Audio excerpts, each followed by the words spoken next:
Di chapter sebelumnya, Mas setuju bermain permainan bersama Kaldo. Game kau lihat, kau kalah. Kaldo lalu menggunakan sihir membuat lingkaran di kaki Mas. Dia akan membuat variasi dalam permainan tersebut. Berbeda dengan yang normal, tidak ada gunting, batu, kertas. Dan juga saat Kaldo menunjuk ke satu arah, dia akan menghitung dari 3. Dalam hitungan mundur, Mas dilarang melihat ke arah yang sama dengan jari Kaldo sampai hitungannya selesai. Ditambah, Mas tak boleh keluar dari lingkarannya di sekitar. Finn menyadari beberapa peraturan merugikan Mas, tapi jika hanya bertahan 3 detik, sepertinya cukup mudah untuk Mas. Mas mulai mengerti, dia siap untuk bermain. Kaldo akan memainkan 3 ronde. Jika Mas lolos selama 3 kali, maka dia menang dan akan langsung lolos ke ujian selanjutnya. Kaldo memulai permainan. Dia menunjukkan satu jari ke arah atas.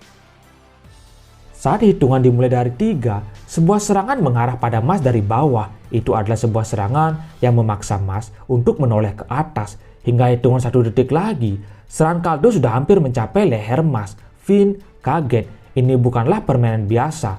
Kaldo memakai sihir untuk memaksa Mas menoleh ke arah yang dia inginkan. Namun, hingga hitungan 0, Mas lolos. Dia berhasil menghindar di 1 detik terakhir tanpa melihat ke atas. Mas memiringkan tubuhnya, tapi masih menatap lurus ke depan. Kaldo memuji gerakan Mas barusan. Kini, dia memulai ronde kedua. Kaldo menunjukkan ke arah kiri dan kanan dengan 2 tangan. Semakin rondenya naik, semakin sulit variasi yang ditambahkan oleh Kaldo. Hitungan mundur dari 3 mulai dihitung. Ada serangan dari arah kiri dan kanan. Mas tak bisa melihat, tapi dia merasakan ada sesuatu yang datang dari kiri dan kanan. Hingga di hitungan 1, Mas tahu serangan sihir Kaldo sangat dekat dengan wajahnya. Dengan menangkis menggunakan tangan kosong, lalu menoleh ke bawah, jaga-jaga jika Mas tak bisa menangkis serang tersebut, Mas berhasil lolos di ronde kedua. Tinggal 1 ronde lagi. Kaldo mulai tertarik dengan Mas. Dia tak tahu Mas bisa menangkis serangannya hanya dengan tangan kosong. Namun kini, sisa permainan akan lebih serius. Kaldo mengeluarkan pedang miliknya. Sungguh menarik sekali. Pedang ini diisi dengan api hitam. Apapun yang disentuh oleh pedang ini akan terbakar hingga habis. Kau takkan bisa mengulangi trikmu tadi, menangkis seranganku hanya dengan tangan kosong, kata Kaldo. Dia bersiap memulai ronde 3 menggunakan pedang dilapisi api berwarna hitam.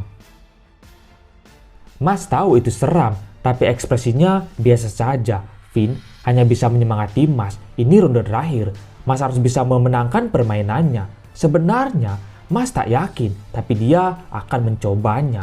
Ronde ketiga pun dimulai. Kali ini Kaldo menunjukkan 3 arah, yaitu atas, kiri, dan kanan. Jadi, Mas hanya bisa menoleh ke bawah saja. Hitungan mundur dimulai. Kaldo melesat maju, bersiap menebas Mas. Itu dilakukan agar Mas mau menoleh ke arah yang membuatnya kalah. Beberapa serangan awal, Mas bisa menghindari tebasan Kaido tanpa melihat ke arah yang dilarang. Saat hitungan kedua, serangan semakin cepat dan terarah. Mas mulai kesulitan jika hanya mengandalkan instingnya untuk menghindari tebasan. Saat Mas terus menghadap ke bawah, Kaldo dengan sengaja menyerangnya dari bawah. Hal ini mengharuskan Mas menoleh ke arah lain atau menghindar tanpa keluar dari lingkaran. Benar-benar permainan jebakan. Tapi bukan Mas namanya jika tak memiliki ide aneh. Dia melompat ke atas, tetap menatap ke bawah. Namun Mas mencongkel lantai dengan memasukkan kakinya. Dengan begitu, Mas bisa dibilang masih berada di area lingkaran. Kaldo sedikit kaget Mas memikirkan hal semacam itu. Padahal tebasan terakhir adalah jebakan paling ampuh mengalahkan lawan dalam permainannya. Finn kagum. Mas sengaja mencongkel lingkaran dari tanah lalu melompat. Sembari melihat ke bawah hingga hitungan tinggal 1 detik lagi, Kaldo sudah tak melanjutkan serangannya. Sesuatu malah terjadi. Seekor burung masuk ke dalam jubah Mas dan mengambil kue sus miliknya. Sontak, Mas langsung menoleh ke arah burung sebelum detik akhir habis. Mas kalah. Dia menoleh ke arah kanan di 1 detik terakhir karena kue sus.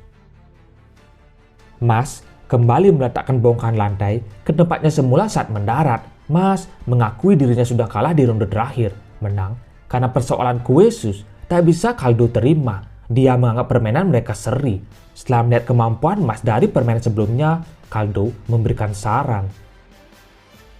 Di tingkatan Mas saat ini, jika sampai Margaret menggunakan sihir second-nya, Mas hampir tak memiliki kesempatan untuk menang. Tapi itu hanya perkiraan Caldo saja. Dia belum melihat full power Mas sebenarnya.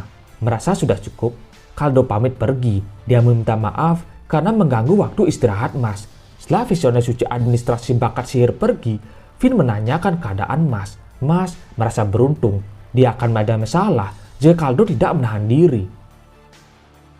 Karena dalam permainan tadi, Caldo ternyata sama sekali tidak merapalkan mantra sihir apapun. Di sisi lain, Caldo mulai tertarik dengan Mas.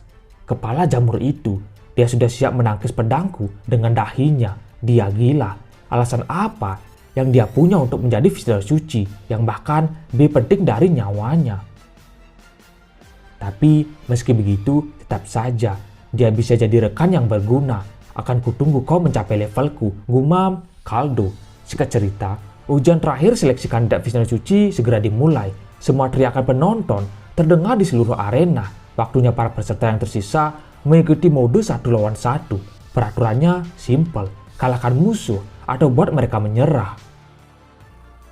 Pertandingan pertama adalah Mas Badet versus Margaret Makaron. Margaret mengingatkan Mas untuk melupakan semua keinginannya untuk menjadi visioner suci, karena itu akan gagal jika berhadapan dengannya. Finn tahu kalau Mas sampai kalah, dia dan ayahnya akan dihilangkan di dunia. Wahlberg juga nampak khawatir pada Mas. Dia menghadapi salah satu siswa Easton dengan bakat terbaik di akademi. Mas harus mempertaruhkan semuanya dalam duel kali ini. Berhenti memiliki tujuan untuk menjadi visioner suci. Kau hanya punya satu tujuan saat ini, yaitu memberikan ketegangan yang kucari, Mas Bandet, kata Margaret. Itu lelucon yang lucu, jawab Mas Bandet. Mereka berdua sudah bersiap di arena. Pertarungan akan segera dimulai. Para penonton bersorak, pertarungan besar akan segera terjadi. Namun Mas menyuruh mereka berhenti sejenak. Dia ingin memenuhi kebutuhan kalori sebelum berolahraga dengan Margaret. Mas mengambil kue susu miliknya. Begitu juga dengan Margaret. Dia sudah menyiapkan makanan udang goreng beserta garpu sekaligus saus tartarnya. Mas berkata, udang malah akan tidak enak jika diisi banyak saus tartar. Bukannya sibuk mempersiapkan pertarungan, mereka kini malah debat soal makanan. Margaret melotot ke arah Mas. Baginya saus tartar lah yang membuat udang terasa lebih nikmat. Dot yang mendengar perdebatan mereka jadi tahu. Biasanya di dalam cerita, seorang memiliki otak kocak biasanya memiliki kekuatan yang badas. Caldo tak sabar menyaksikan pertarungan Mas versus Margaret. Porter memilih Margaret karena dia paling yakin dengannya. Dia masih belum melakukan usaha lagi pada bocah itu hingga di turnamen ini. Sebegitulah percayanya Porter pada kemampuan Margaret. Artinya, perbedaan antara kekuatan Margaret dan Mas juga sebesar itu. Margaret pasti menghancurkan Mas, gumam Caldo. Di arena pertarungan, Margaret mengeluarkan tongkat sihirnya. Dia menyuruh Mas memulai pertarungan mereka. Margaret mengeluarkan energi sihir yang begitu besar. Finn yang merasakan hal itu ingin muntah. Dot juga merasakannya. Lynch menjelaskan wajah teman-temannya bisa merasakan energi sihir Margaret karena memang energi itu lumayan besar, kekuatan yang dibutuhkan untuk menjadi visioner suci. Tak ambil pusing dengan apa yang coba dilakukan lawannya, Mas langsung melesat berniat menyerang, namun Margaret dengan sigap mengeluarkan sihir dasar, yaitu bola energi sihir. Mas menggunakan kedua tangannya untuk mengembalikan bola itu seperti biasa dia lakukan. Namun, karena energi sihir Margaret berbeda dari penyihir lawan Mas sebelumnya, dia kesusahan mengembalikan bola sihir tersebut. Bahkan, Mas sampai-sampai terdorong ke belakang. Bola sihir yang biasanya terasa seperti bola voli, kini melalui sihir Margaret, bola sihir berubah bagaikan bola bowling bagi Mas. Mas terus terdorong ke belakang hingga lantai arena retak. Dot bingung melihat Mas kesusahan menahan sihir dasar lawan. Dia berharap Mas menghindar, karena jika tidak, dia akan terdorong ke belakang sampai terbentur ke tembok. Menyadari dirinya terdorong kian jauh, Mas mulai bergerak. Dia tiba-tiba hilang dari pandangan orang-orang. Pergerakan Mas begitu cepat sampai Margaret sendiri tak sadar. Mas sudah menguncinya dari belakang, mengangkat lalu melompat ke udara. Mas menamai serangannya sihir tulang punggung, Hell Fall. Mas menancapkan tubuh Margaret dari ketinggian, sebuah bantingan gila dan brutal. Para penonton tak bisa melihat dengan jelas, karena selain pergerakan Mas yang begitu cepat, debu-debu di arena juga berterbangan karena hal itu. Mereka mengira pertarungan sudah selesai. Bagaimana Mas bisa keluar dari bola sihir yang ditahannya sebelum membentur ke tembok? Ternyata Mas berlari ke belakang sedikit, lebih cepat dari sihir bola, kemudian menyerang balik Margaret. Ditambah memasukkan kata-kata aneh dalam sihir pribadinya. Sihir tulang punggung. Benar-benar kocak bagi Dot, tapi kocak akan kuat di dalam cerita manga. Namun, serangan Mas dapat diatasi oleh Margaret. Penonton bingung, kenapa setelah dihantamkan ke tanah dengan kencang, Margaret masih baik-baik saja. Kaldo menyaksikan semuanya. Margaret memakai notnya untuk menahan jatuh terbentur sebelum dia menyentuh tanah. Dan juga, apa tak akan ada yang bilang kalau si kepala jamur itu menyebut bantingan seperti memakai sihir. Aku, sebagai administrasi bakat sihir, belum pernah mendengar nama sihir seperti itu. Apa memang dia tak bisa memakai sihir? Pikir Kaldo. Mas kembali maju menyerang Margaret. Kini dia melesat kencang dari depan, lalu tiba-tiba menghilang dan muncul dari samping. Margaret menyadari hal itu, tapi dia tak tahu apakah sihirnya lebih dulu bisa menyerang Mas atau tidak. Dot panik, mantra macam apa yang mau dikeluarkan Margaret dalam jarak sedekat itu. Namun, Mas tiba-tiba berhenti. Mengetahui musuhnya berusaha melindungi sesuatu, Margaret juga membatalkan sihirnya. Dia menanyakan apa ada sesuatu yang penting pada jubah Mas. Dot dan Finn bingung apa yang sebenarnya mereka bicarakan.